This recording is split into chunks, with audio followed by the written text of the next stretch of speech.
మొట్టమొదటి నేను తప్ప వేరొక దేవుడు మీకు ఉండకూడదు అని అంటే, మొట్టమొదటిది పేతురు 1వ అధ్యాయము 1 పేతురు 3-15 వచనాల్లో క్రీస్తునే ప్రభువుగా మన హృదయాల్లో ప్రతిష్ఠించుకోవాలి. రెండవది 1 కొరింథీ 6వ అధ్యాయం 20వ వచనంలో మనం విలువ పెట్టి కొనబడిన వాళ్ళం కాబట్టి మన దేహాలతో దేవుణ్ణి మహింపరచాలి. మూడవది 1 కొరింథీ 1వ అధ్యాయం 31వ వచనంలో అతిశయించేవాడు ప్రభువుని బట్టే అతిశయించాలి. మన ఆరాధ్య దైవం దేవుడే కాబట్టి అన్ని విధాల ఆయన్ని మహింపరచాలి. రెండవది 4వ వచనం చదవండి, 20 నిర్గమకాండం. పైన ఆకాశం అందే కానీ క్రింది భూమి అందే కానీ భూమికి దేని రూపాన్ని మనం విగ్రహంనైనను చేసుకొనకూడదు, పూజింపకూడదు. ఇది రెండవ ఆజ్ఞ. పైన ఆకాశం కానీ ఎటువంటి రూపం, ఏ రూపం చేసుకోకూడదు, చెక్కిన విగ్రహం ఏది మొక్కకూడదు. ఇది ధర్మశాస్త్రంలో ఇవ్వబడింది. మనకి కృపాయుగంలో ఉన్న మనకి ఇవ్వబడింది ఏంటంటే 1వ యోహాను 5వ అధ్యాయం 21వ వచనం. యోహాను పత్రిక 5వ అధ్యాయము 21వ వచనం. విగ్రహంలో జోలికి, చిన్నపిల్లలారా విగ్రహంలో జోలికి పోకుండా జాగ్రత్తగా. మనం అసలు విగ్రహం జోలికే పోకూడదంట. రెండవది విగ్రహం గురించి చెప్పిన మాట ఏంటంటే, రెండవ ఆజ్ఞ ధర్మశాస్త్రంలో ఏ రూపము ఏ విగ్రహం చేయకూడదనే దానికి రెండవ మాట ఏంటంటే విగ్రహారాధికులై ఉండకుడి. 1 కొరింథీ 8వ అధ్యాయం మొత్తంలో కూడా విగ్రహారాధన చేసిన దానికి సంబంధించింది ఏది తినకూడదన్నమాట. విగ్రహాల గురించి చెప్పబడిన మనకి కృపాయుగంలో ఉన్న మనకి విగ్రహం గురించి ఏం చెప్పారంటే విగ్రహం జోలికే పోకూడదు. మనం ఏమైందిలే పెట్టారు అట్లా ఇట్లా కాస్త వెళ్ళి నుంచుని వద్దాం వాళ్ళ కోసం, అసలు ఆ ఛాయలకి పోకూడదు, దాని జోలికి పోకూడదు. అందులో రెండవ మాట ఏంటంటే విగ్రహారాధికులై ఉండకూడదు. ఇది మనకి కృపాయుగంలో మనకిచ్చిన ఆజ్ఞ. విగ్రహం జోలికి పోకూడదు, విగ్రహారాధికులై ఉండకూడదు. మూడవది వచ్చేసి విగ్రహానికి అర్పించింది కూడా తినకూడదు. ఈ విగ్రహానికి అర్పించింది తినకూడదు అనేది 1 కొరింథీ 8వ అధ్యాయం మొత్తంలో చెప్పబడింది. దేవుని బల్లలో, దెయ్యాల బల్లలో కూడా మీరు చేయి వేస్తారా, వేయకూడదు అని చెప్పేసి స్పష్టంగా చెప్పబడింది. 1 కొలస్సీ పత్రిక 3వ అధ్యాయం 5వ వచనం కూడా చదువు. అయితే ఇవి లిటరల్గా విగ్రహాల గురించి ఇప్పుడు చెప్పబడింది. విగ్రహం జోలికి పోకూడదు, విగ్రహారాధికులుగా ఉండకూడదు, విగ్రహానికి అర్పించింది తినకూడదు. లిటరల్గా మెటీరియలిస్టిక్ ఉన్న విగ్రహాలు. మనకి మళ్ళీ ఏం చెప్తున్నాడు, విశ్వాసులకి ఎటువంటి విగ్రహాలు ఉంటాయో అనేది ఇక్కడ చెప్పాడు. కొలస్సీ 3వ అధ్యాయం 5వ వచనం.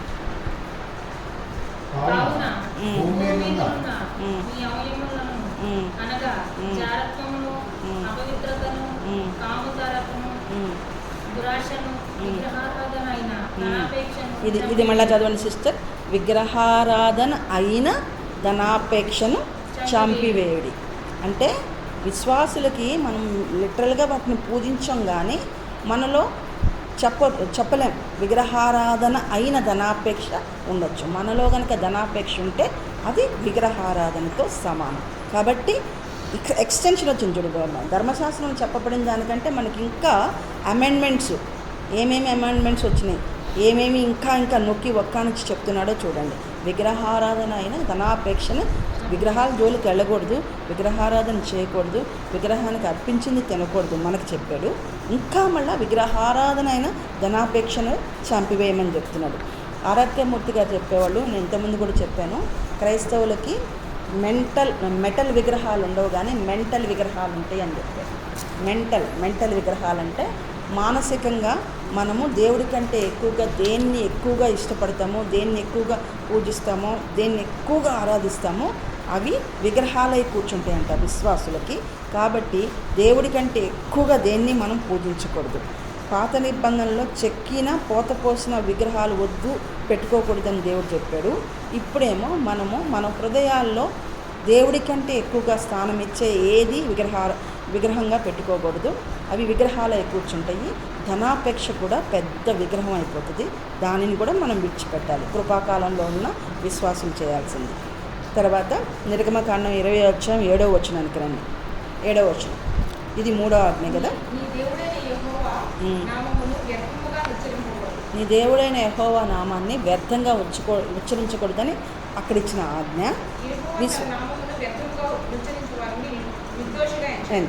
ఇప్పుడు మనకి కృపాకాలంలో జీవిస్తున్న విశ్వాసులమైన మనకి దేవుడు ఏం చెప్తున్నాడంటే,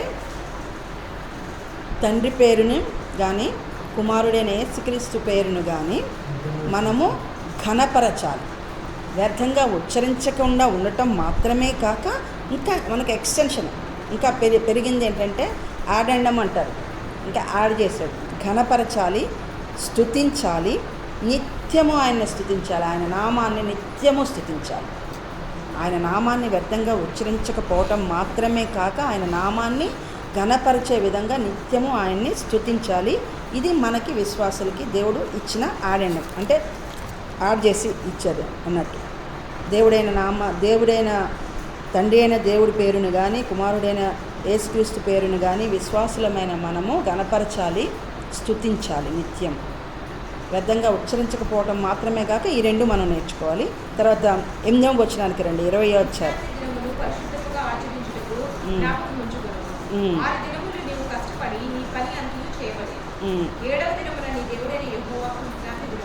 విశ్రాంతి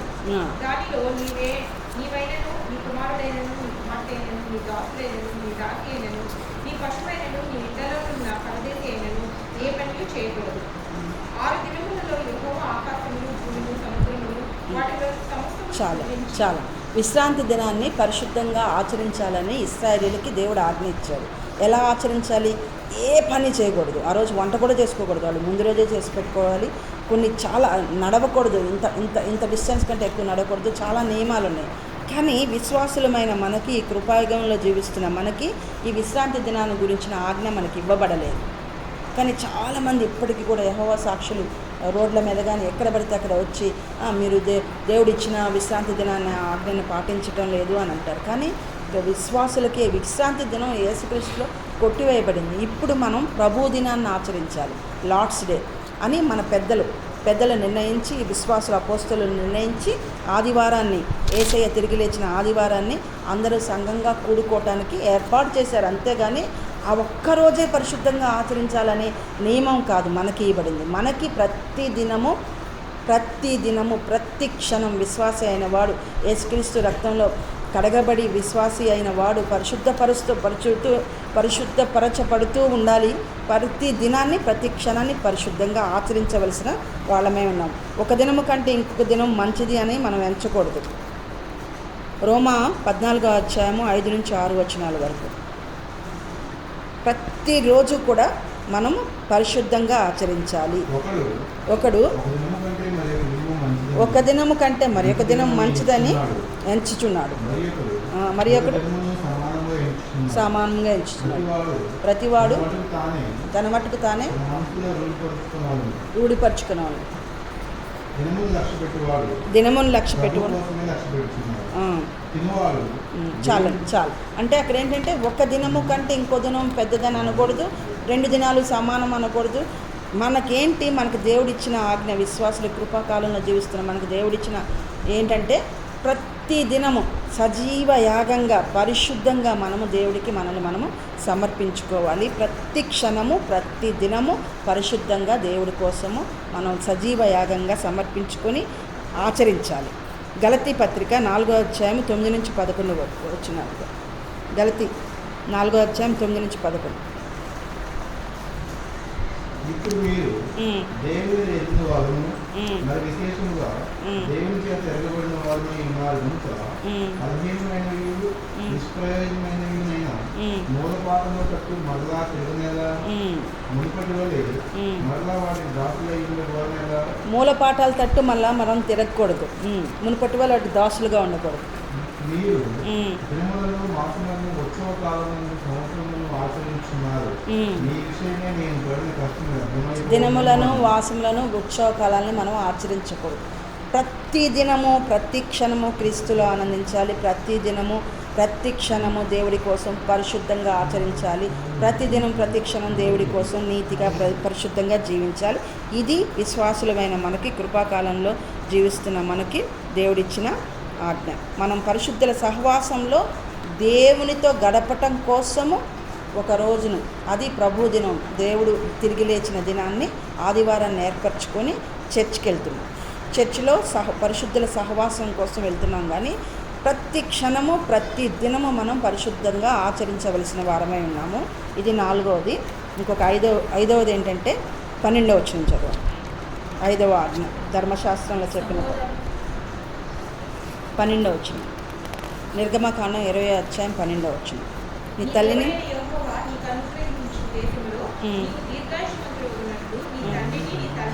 సన్మానించు. చాలు. నీ తండ్రిని నీ తల్లిని సన్మానించు. ఇదేంటి? 5వ ఆజ్ఞ. నిత్య జీవం, భూమి మీద మనం దీర్ఘాయుష్మంతో వదిలినట్లంట తల్లిని తండ్రిని సన్మానం. అది కూడా ఉంది కదా అన్నమాట. అది ఏంటి? వాగ్దానంతో కూడిన ఆజ్ఞ అది. ఎఫెసీ 6వ అధ్యాయం 23వ వచనం. మనకి నిత్య జీవం, తల్లిని తండ్రిని సన్మానించినంత మాత్రాన నిత్య జీవం మనకి రాదు. కానీ భూమి మీద దీర్ఘాయుష్మంతులుగా జీవించగలుగునట్లుగా తల్లిని తండ్రిని సన్మానించమని వాక్యం సెలవిస్తుంది. ఎఫెసీ పత్రిక 6వ అధ్యాయము 2-3 వచనాలు. నీకు మేలు కలగాలంటే తల్లిని తండ్రిని సన్మానించాలి. ఎప్పుడు సన్మానించాలి? చనిపోయిన తర్వాత కాదు, బ్రతికుండగానే. వారి బ్రతికుండగానే వాళ్ళని సన్మానించాలి. అప్పుడు మనకి దీర్ఘాయుష్యు కలుగుతుంది, దానితో పాటు మేలు కూడా కలుగుతుంది. ఈ తల్లిదండ్రులు బ్రతుకున్నప్పుడే మనకి స్కీమ్ ఉంటుంది. తల్లిదండ్రులు చనిపోయిన తర్వాత వాళ్ళని ఎంత సన్మానించి, ఎంత పటాలు కట్టి, ఎంత గుడులు కట్టినా కానీ ఆ స్కీమ్ ఉండదు. లాంగ్ లైఫ్కి ఇదొక్కటే సూత్రం. లాంగ్ లైఫ్ కావాలంటే మనము చాలామంది ప్రకృతి వైద్యం అని, ఎక్సర్సైజ్లని, ఆ ఫుడ్ డైట్ అని, ఈ డైట్ అని ఎన్నెన్నో చేస్తున్నారు. అవన్నీ చేయక్కర్లా. దేవుడిచ్చిన సూత్రం ఇదొక్కటే. ఏంటి? తల్లిని తండ్రిని సన్మానించిన వాళ్ళకి దేవుడు ఖచ్చితంగా లాంగ్ లైఫ్ ఇస్తాడు. కొలస్సీ పత్రిక 3వ అధ్యాయం 20 వచనం. కొలస్సీ 3వ అధ్యాయం 20 వచనం. అన్ని విషయములలో మీ తల్లిదండ్రుల మాట వింది. ఇది ప్రభువును బట్టి మెచ్చుకొనదగినది. దేనిని బట్టి? ప్రభువును బట్టి. అన్ని విషయాల్లో తల్లిదండ్రుల మాట వింటేనంట ప్రభువు మెచ్చుకుంటాడంట. ప్రభు దృష్టిలో అది మెచ్చుకొనదగిందంట. దేవుడు మంచి పని చేసావు బలా అని చెప్పేసి మెచ్చుకునే పని ఏంటి? తల్లిదండ్రుల్ని గౌరవించడం.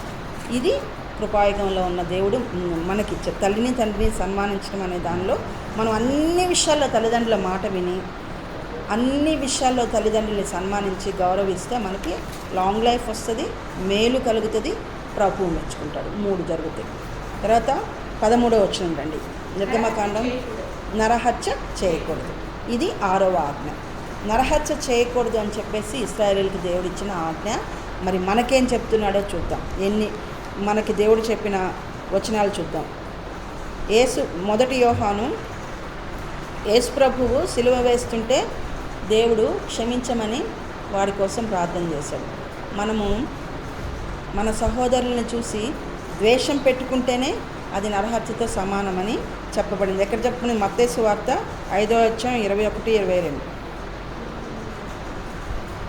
మత్తయి సువార్త 5వ అధ్యాయం 21-22.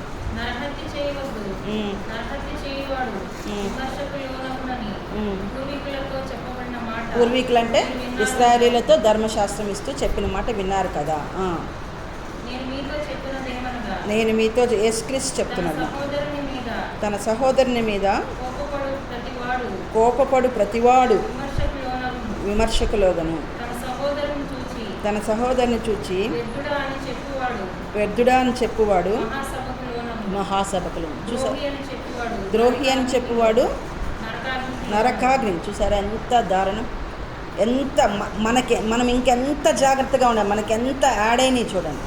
జస్ట్ నరహత్య చేయకూడదు. ఆ రోజు పాత నిబంధనలు ఇశ్రాయేలు ఫిజికల్గా ఎవరినైనా నరహత్య చేస్తే వాళ్ళకి పాపం.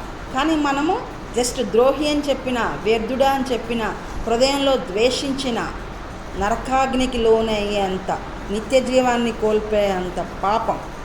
చాలామంది మన క్రైస్తవులు ఎంతో భక్తిగా ఉంటారు, దేవుడు చెప్పిన ప్రతిదాన్ని నిష్టగా ఉంటారు, దేవుడు చెప్పిన మాటల్ని ప్రతి చర్చికి వెళ్ళటం అన్నీ క్రమంగా నిష్టగా అన్నీ భక్తి చేస్తారు. కానీ ఈ విషయంలో ఫెయిల్ అయిపోతూ ఉన్నారు.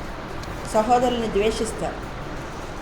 బయట చూసే సెక్యులర్ వరల్డ్లో ఉన్న దానికంటే కూడా మన స్పిరిచువల్ వరల్డ్లో చర్చిల్లో కానీ చాలా వరకు ఒకరి మీద ఒకరు ద్వేషాలు, ఒకరి మీద ఒక అసూయలు, వారి గురించి కాంగ్రిగేషన్లో ఉన్నంతసేపు మంచిగా బ్రదర్ సిస్టర్ అని మాట్లాడి బయటకు వెళ్ళి వాడిట్లా ఆమె అట్లా అని మాట్లాడతారు. దానివల్ల వాళ్ళు ఎంత లాస్ అవుతున్నారు అనేది ఈ వచనం శ్రద్ధగా ధ్యానించి చదివితే అర్థమవుతుంది. వ్యర్థుడా అని చెప్పినా, ద్రోహి అని చెప్పినా, లేకపోతే వాడిని ద్వేషించిన, హృదయంలో ద్వేషం పెట్టుకున్న నరకాగ్నికి లోనే అంత, నరహత్య చేసినంత దాంతో సమానం.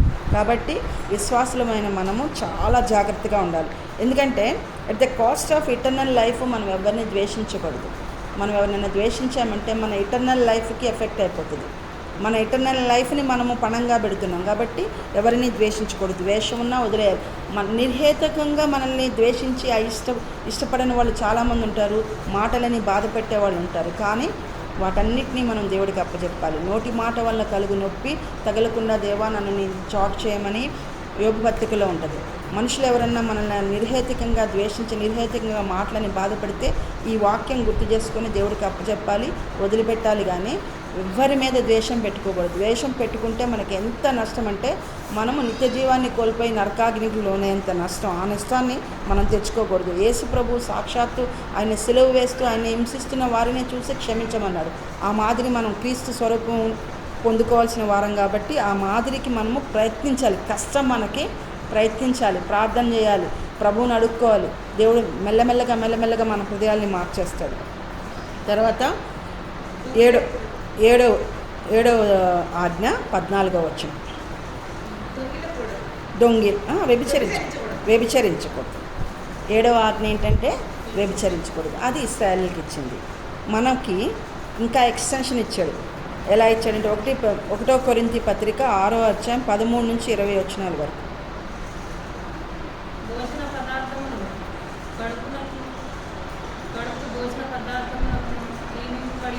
మొదటి కొరింథీ 6వ అధ్యాయం 13 నుంచి 20 వరకు ఒకసారి చూసి చదవండి. దేహం అదేనా? చదవండి. దేవుడు దానిని వాటిని నాశనం చేయను. దేహము జారత్వము నిమిత్తము కాదు గాని ఇది దేహము జారత్వము నిమిత్తము కాదు కానీ ప్రభువు నిమిత్తమే. దేవుడు మనకి దేహాన్ని ఇచ్చింది జారత్వం చేయటానికి కాదు. దేనికోసం? ప్రభువు నిమిత్తమే. దేవుడి కోసం ఇచ్చాడు. దేవుడికి కావాలి ఈ దేహం. చదవండి. ప్రభువు దేహము నిమిత్తమే. ఎంత అద్భుతమైన మాట అంటే ధ్యానిస్తే ఈ దేహం దేవుని నిమిత్తమే, ప్రభువు దేహం నిమిత్తమే. ఎందుకంటే ఈ దేహంలోనే మన హృదయం ఉంటుంది. ఆ హృదయంలో దేవుడు నివసిస్తానని చెప్పి వాగ్దానం ఇచ్చాడు. యోహాను పత్రిక 3వ అధ్యాయంలో ఉంటుంది, మీ హృదయంలో నేను నివసించి సంచరించదని ఉంటుంది. తీయక్కర్లేదు. కానీ మన హృదయాల్లో దేవుడు నివసించడానికి, సంచరించడానికి ఇష్టపడుతున్నాడు. ఆ హృదయం ఎక్కడ ఉంటుంది? ఈ దేహంలో ఉంటుంది. ఈ దేహంలో ఉన్న హృదయంలో మన దేవుడు ఉన్నాడు కాబట్టి ఈ హృదయంతో పాటు దేహాన్ని కూడా మనం పరిశుద్ధంగా కాపాడుకోవాలి. హృదయమే నీల ఆలయం క్రీస్తు అని చెప్పి ఒక పాత రోజుల్లో చాలా ఫేమస్. అయితే చాలామంది ఏమంటారు, హృదయం కదా దేవుని ఆలయం, నా దేహంతో నా ఇష్టం వచ్చినట్టు చేస్తానంటారు. కానీ నీ హృదయం ఉండేది నీ దేహంలో. ఆ దేహం ప్రభు నిమిత్తమే, ప్రభువు దేహం నిమిత్తమే అని వాక్యం ఇక్కడ స్పష్టంగా చెప్తుంది. కాబట్టి మన దేహాన్ని ఎవరు, తన దేహాన్ని కింద ఉంటుంది చూడండి సిస్టర్, దేహాన్ని ఎవరు పాడు చేయను వాడిని నేను పాడు చేస్తానంటుంది. కొద్ది కిందికి రండి.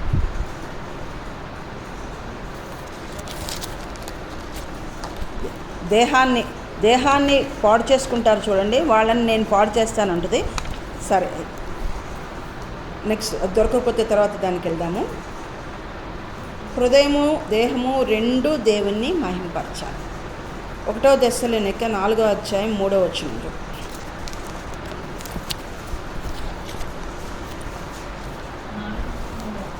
దెస్సలోనిక 4వ అధ్యాయం 3వ వచనం. మీరు పరిశుద్ధులగుటయే అనగా జారత్వమునకు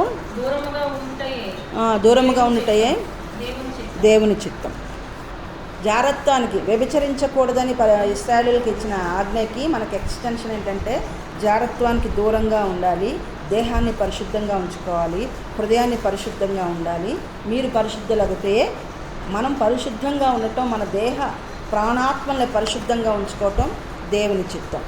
భార్యను విడిచిపెట్టి వేరొకరిని పెళ్లి చేసుకునే వాళ్ళు, భర్తను విడిచిపెట్టి వేరొకరిని పెళ్లి చేసుకునేది కూడా జారత్వంతో సమానమే. తర్వాత మోహపు చూపు, ఇది మత్తయి సువార్తలో ఉంటుంది కదా. మోహపు చూపుతో చూస్తే వ్యభిచారం చేసినట్లని ఉంటుంది, మత్తయి సువార్తలో ఉంటుంది, 5వ అధ్యాయంలో ఉంటుంది.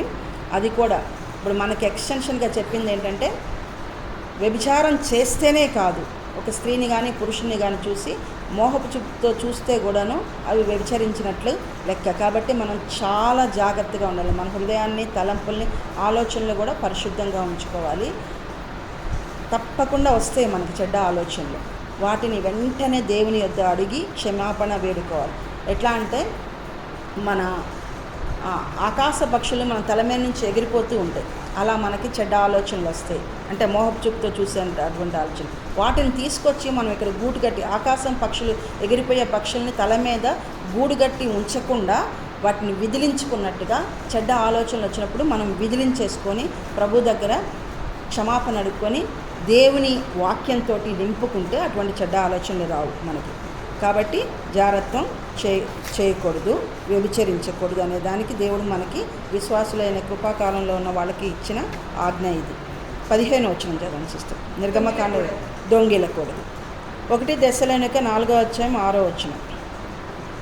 దొంగిలించి ఎవరినైనా మోసం చేసి దొంగిలించి చేస్తే మనకి ప్రతిదండన కలుగుతుంది అని చెప్పి ఇక్కడ ఈ వచనంలో చెప్పింది. 1 దశలోనిక 4వ అధ్యాయం 6వ వచనం. దశలోనిక పత్రిక 4వ అధ్యాయం 6వ వచనం.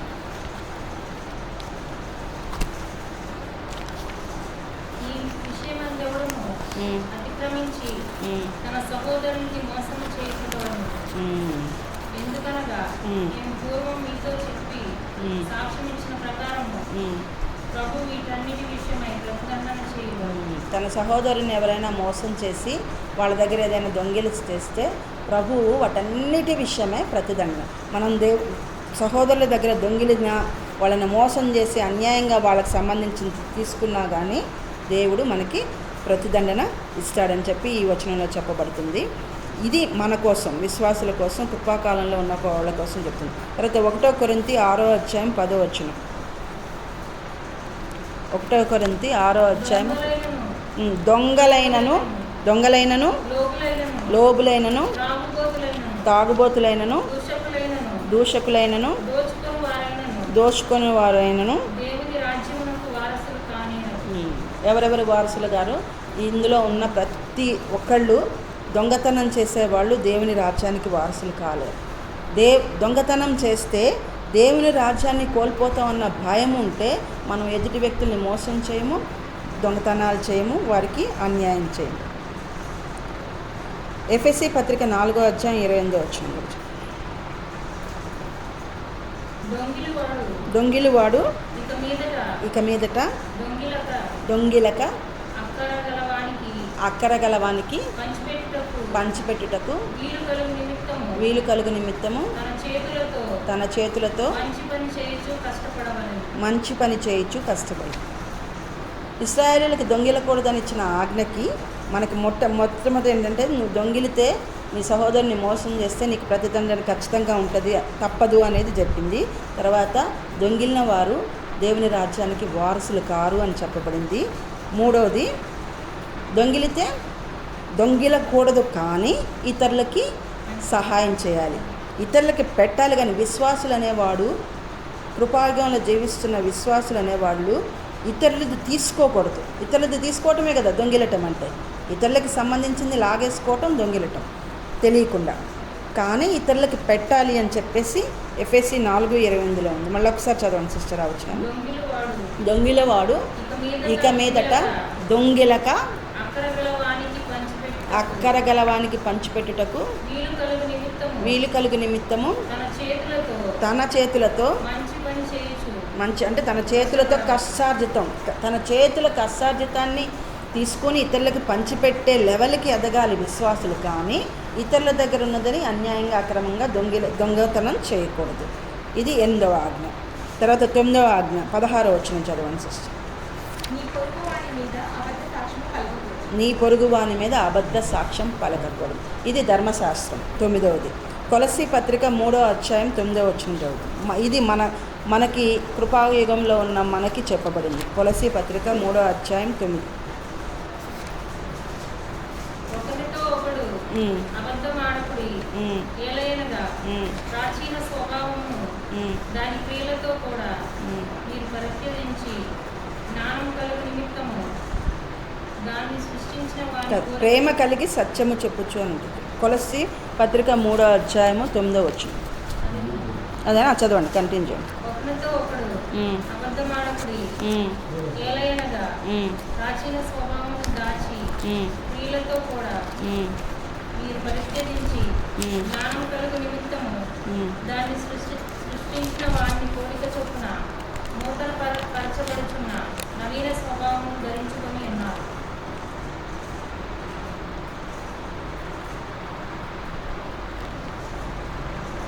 ఒకరితో ఒకడు అబద్ధం ఆడకు. ఇది అబద్ధ సాక్ష్యం పలకకూడదనే దాని మీద అర్థమైందా? అబద్ధ సాక్ష్యం పలకకూడదు కాబట్టి ఒకరితో ఒకడు అబద్ధమాడకుడి. ఇది మనకు చెప్పింది. ఏలైనగా ప్రాచీన స్వభావం దాని క్రియలతో కూడా మీరు పరిశీలించి జ్ఞానము కలుగు నిమిత్తము దాన్ని సృష్టించిన వారి పోలిక చొప్పున నూతన పరచబడుచున్న నవీన స్వభావాన్ని మనం ధరించుకొని ఉన్నాం కాబట్టి ఒకరితో ఒకరు అబద్ధం చెప్పకూడదు. 2వది ఎఫెసీ పత్రిక 4వ అధ్యాయం 15వ వచనం. కొంచెం వచనాలు ఎక్కువ ఉన్నాయి, త్వరగా చదివేసేస్తే బాగుంటుంది. టైం 4వ అధ్యాయం 15వ వచనం. ప్రేమ కలిగి సత్యము చెప్పుచు క్రీస్తు వలె ఉండుటకు మనం అన్ని విషయాల్లో ఎదుగుదాం. ప్రేమ కలిగి అంటే అబద్ధం చెప్పకూడదు అని చెప్పేసి ఒక్కోసారి నిజాలు కుండ బద్దలు కొట్టినట్టుగా చెప్పేస్తే చాలా ప్రమాదాలు జరుగుతాయి, చాలా నష్టాలు జరుగుతాయి. నిజం చెప్పేటప్పుడు ప్రేమతో చెప్పాలి, సత్యము చెప్పాలి. ప్రేమ కలిగి సత్యం చెప్పాలి. సత్యం చెప్తున్నానని చెప్పి నేను ఇంతకుముందు నా చిన్నతనంలో నాకు తెలియక అబద్ధాలు చెప్పకుండా నిజమే చెప్తే దానివల్ల చుట్టుపక్కల వాళ్ళకి ఎంతో నష్టం కలిగేది, ఎంతో బాధ కలిగేది. మనం నిజం చెప్పేటప్పుడు సత్యం చెప్పేటప్పుడు కూడా కొంచెం ప్రేమ కలిగి చెప్పాలి. అబద్ధమైతే చెప్పకూడదు, కానీ సత్యం చెప్పేటప్పుడు ప్రేమ కలిగి చెప్పాలి. సత్యం అనేది వాక్యమే సత్యం కాబట్టి ఆ వాక్యాన్ని మనం ప్రేమతో తగ్గింపుతో చెప్పాలి. తర్వాత ప్రేమతో ఇవి చేస్తే పరిశుద్ధాత్మ దుఃఖపడుతూ ఉంటాడు. ఇప్పుడు ఎఫెసీ పత్రిక 4:15 చదివేశాం కదా. తర్వాత 20వ వచనం కూడా చదవండి సిస్టర్. 4వ అధ్యాయము 20వ వచనము, 25వ వచనము, 30వ వచనం కూడా చదవండి.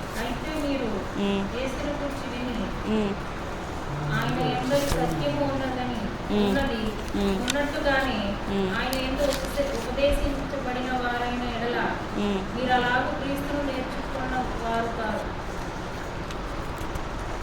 20వ వచనమా? తర్వాత 25వ వచనం చదువు. మనము ఒకరికొకరము అవయములై ఉన్నాము కనుక మీరు అబద్ధమాడుట మాని ప్రతివాడును తన పొరుగువానితో సత్యమే మాట్లాడవలను. ఇంకేముంటుందంటే కోపపడుడి, పాపం చేయకుడి, అవి ఇవి చెప్పుకుంటూ వచ్చి 30వ వచనంలో ఏమంటాడంటే మీరు దేవుని పరిశుద్ధాత్మను దుఃఖపరచుడు. అంటే మనము అబద్ధం చెప్పితే దేవుని పరిశుద్ధాత్మ దుఃఖపడుతుందంట. విశ్వాసి అయిన వాళ్ళు రక్షించబడిన తర్వాత పరిశుద్ధాత్మను పొందుకుంటే మన హృదయంలో దేవుడు పరిశుద్ధాత్మ రూపంలో నివసించేటప్పుడు ఒకవేళ మనం అబద్ధ సాక్ష్యం చెప్పి అబద్ధాలు చెప్తే పరిశుద్ధాత్మ దేవుడు దుఃఖపడతాడు, ఇన్యాక్టివ్ అయిపోతాడు, మనల్ని గైడ్ చేయలేడు. ఎట్లా అంటే ఇప్పుడు భార్యాభర్తలు ఇద్దరు ఏదైనా కోపపడి మాట్లాడుకోకుండా ఉంటే వాళ్ళు ఒకరితో ఒకరు మాట్లాడుకోరు, ఒకరితో ఒకరు ఏమీ కమ్యూనికేట్ చేయరు కదా. అలాగే పరిశుద్ధాత్మ దేవుడు మన హృదయంలో ఉంటాడు కానీ దుఃఖపడుతూ ఉంటాడు, మనల్ని ఏం గైడ్ చేయలేడు, మనకి ఏమి ఇన్స్ట్రక్షన్ ఇవ్వలేడు, మనల్ని ఇలా చేయండి అలా చేయండి అని నడిపించలేడు, ఇనాపరేటివ్ అయిపోతాడు. దానివల్ల మనకి చాలా చాలా నష్టం.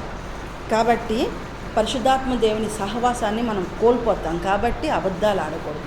చిన్న అబద్ధమే కదా అని అంటే అంత నష్టం ఉంది. పరిశుద్ధాత్మ దేవుడు మనలో ఉన్నది, పరిశుద్ధాత్మ దేవుడు దుఃఖపడి ఇన్యాక్టివ్ అయిపోతాడు కాబట్టి అంత నష్టం ఉంది. కాబట్టి చాలా జాగ్రత్తగా ఉండాలి. ఇప్పుడు మళ్ళీ నిర్గమకాండం 20వ అధ్యాయం 17వ వచనానికి రండి. 10వ ధర్మశాస్త్రంలోని 10వ ఆజ్ఞ. నీ పొరుగువారిని ఇల్లు ఆశింపకూడదు. ఇల్లు ఆశింపకూడదు. నీ పొరుగు వారి భార్యనైనను ఉమ్. అతని దాసుడైనను అతని దాసి అయినను అతని ఎద్దునైనను అతని గాడిదనైనను నీ పొరుగు వారి వేడినైనను ఆశింపకూడదు అని చెప్పాను. మనది కాని దాన్ని ఏది మనం తీసుకోకూడదు. విశ్వాసంగా మనది కాని దాన్ని మనం తీసుకోకూడదు. అది తీసుకోవాలనుకోవటం లోభత్వం కిందకు వస్తుంది. ఎఫెసీ పత్రిక 5వ అధ్యాయము 3వ వచనం. ఎఫెసీ మీలో జారత్వమే గాని ఏ విధమైన అపవిత్రతయే గాని లోభత్వమే గాని వీటి పేరైనను ఎత్తకూడదు. ఇదే పరిశుద్ధులకు తగినది. మనది కానిది ఏది తీసుకోకూడదు. ఇదే పరిశుద్ధులకు తగినది. తర్వాత కొలస్సీ పత్రికలో దురాశను చంపివేయడని ఉంది.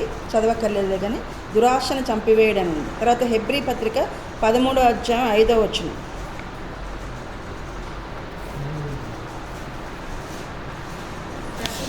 13:5. ధనాపేక్ష లేని వారై మీకు కలిగిన వాటితో తృప్తి కలిగింది. పొంది ఉండుడి.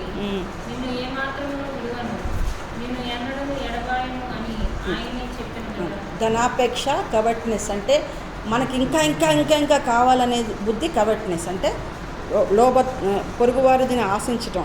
నీకున్న దాంతో తృప్తి పడకుండా ఇతరులది కావాలనుకోవటం అనేది మంచిది కాదు. నీకున్న దాంతో సంతృప్తి కలిగి ఉండి ధనాపేక్ష లేకుండా ఉండాలి అని చెప్పేసి దేవుడు తృప్తి కలిగి ఉండాలని దేవుడు చెప్తున్నాడు. తర్వాత కొరింథీ పత్రిక 5:11 కూడా చదువు. మొదటి కొరింథీ. నేను మొదటి కొరింథ సెకండ్ కొరింథ రాసుకోలేదు.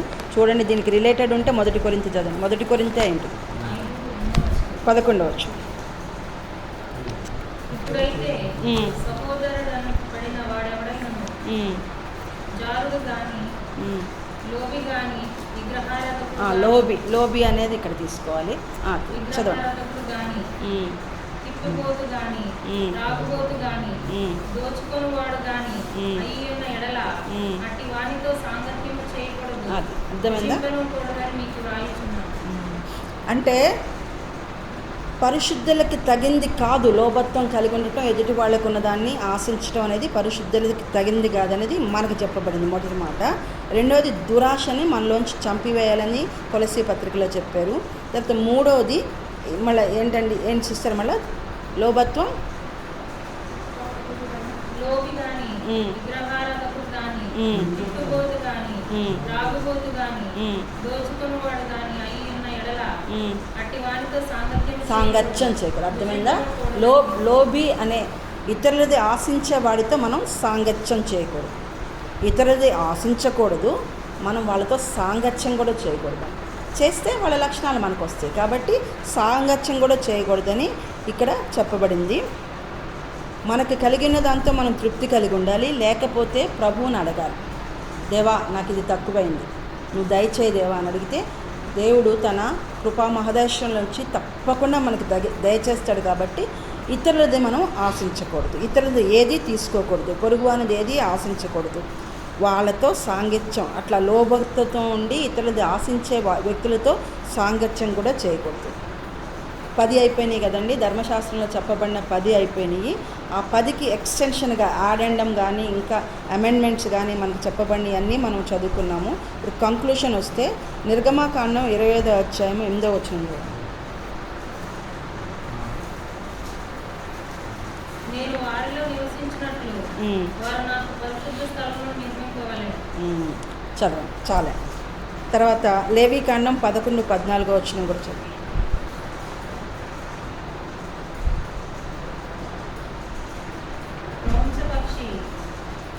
లేవీకాండం 11వ అధ్యాయం 14.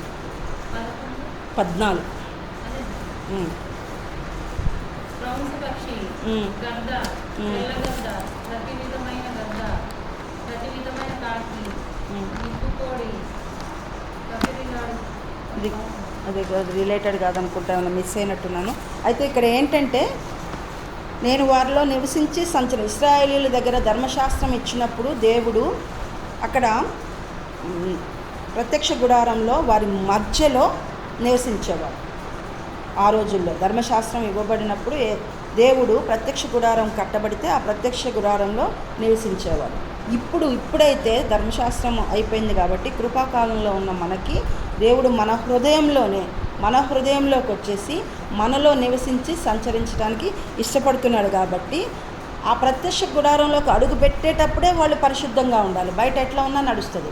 కానీ ఆయన ఇప్పుడు ప్రత్యక్షంగా మన హృదయంలోకే, మన దేహంలోకే, మన శరీరంలోనే నివసించి సంచరిస్తున్నాడు కాబట్టి మన అడుగడుగు, మనం అనుక్షణము అడుగడుగు, ప్రతిక్రియ, ప్రతి మాట మనం పరిశుద్ధతని కాపాడుకోవాలి. దేవుడు పరిశుద్ధుడై ఉన్న ప్రకారము మనము పరిశుద్ధులై ఉండాలి అని చెప్పేసి వాక్యం చెప్తుంది. రోమా 8వ అధ్యాయము 9వ వచనం. దేవుని ఆత్మను మీలో నివసించినట్లుగా. రోమా 8వ అధ్యాయము 9వ వచనం. రోమా పత్రిక 8వ అధ్యాయం 9వ వచనం. దేవుని ఆత్మ మీలో నివసించి ఉన్న యెడల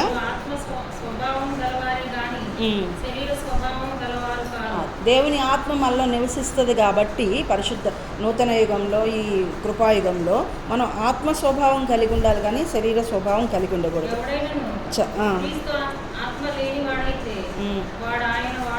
కాదు.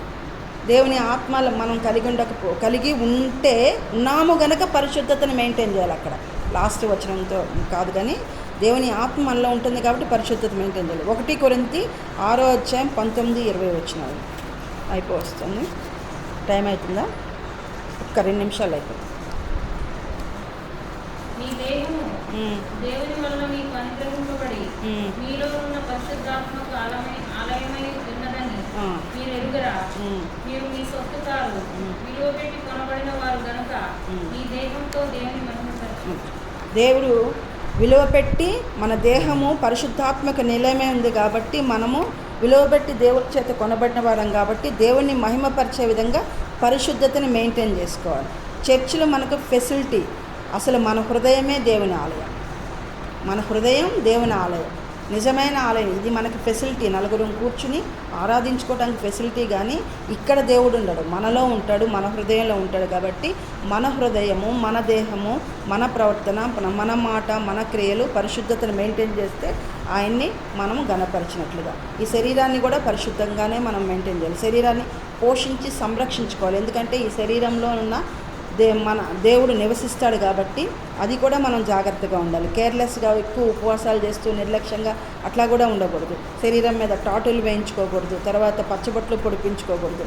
గలతీ పత్రిక 4వ అధ్యాయం 6వ వచనం ఒకటి చదువుతాను.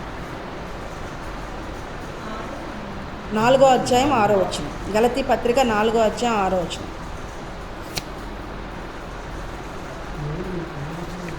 మరియు మీరు కుమారులైన నాయన తండ్రి అని మొరపెట్టిన కుమారుని ఆత్మకు దేవుడు మన హృదయంలోనికి పంపించాడు. నాయన తండ్రి అని మొరపెట్టే యేసుక్రీస్తు ఆత్మను దేవుడు మన హృదయాల్లోనికి పంపించాడంట. కాబట్టి మనం కుమారుడు చాలా కొలసీ పత్రిక 1వ అధ్యాయం 27వ వచనం కూడా మీ అందున్న క్రీస్తు అని ఉంటుంది. కొలసీ పత్రిక 1వ అధ్యాయం 27. తండ్రి చేసి ఆయన ద్వారా సమస్తము అవి భూలోకమందును పరలోకమందును వాటన్నిటిని ఆయన ద్వారా దాంతో సమాధానపరుచుకున్న తండ్రి అదృష్టమైంది. మరియు మీ అందున్న క్రీస్తు అని ఉంటుంది చూడు 27వ వచనం. కొలసీ 1వ అధ్యాయం 27వ వచనం. అన్ని జనులలో ఈ మర్మము యొక్క మహిమాస్కరము ఎప్పుడో అది అనగా మీ అందున్న క్రీస్తు. అది మనలో చాలండి.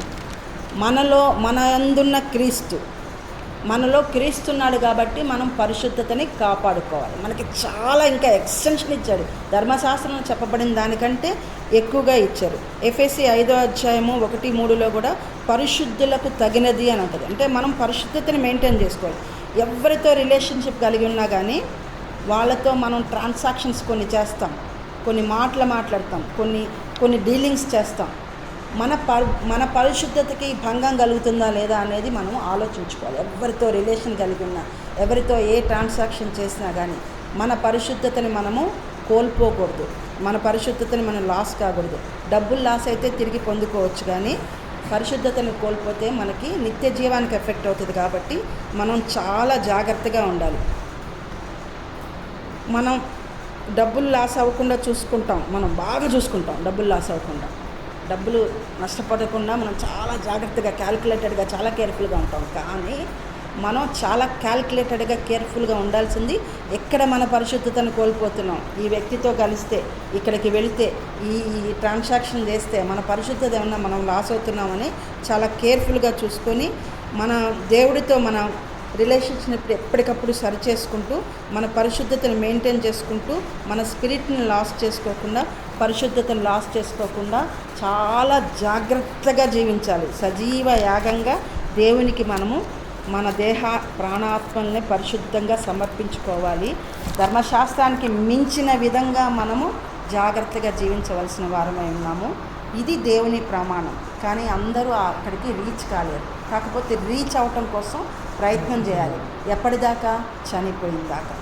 చనిపోయిన దాకా ఈ విశ్వాసాన్ని, ఈ పరిశుద్ధతని కాపాడుకోవటానికి మనం ఎంత ప్రయత్నం చేస్తూ ఉంటే దేవుడు అంతగా ఆయన సహాయాన్ని మనకు అనుగ్రహిస్తూ చేయిపట్టి నడిపిస్తూ అంతము వరకు విశ్వాసాన్ని కాపాడుకున్న వాళ్ళే రక్షించబడతారు. అంతం వరకు పరిశుద్ధతలో దినదినము చనిపోయే రోజు వరకు, రాకళ్ళు ఎత్తబడే రోజు వరకు కూడా పరిశుద్ధతలో ఎదుగుతూనే ఉండవలసిన వారు. It's a process.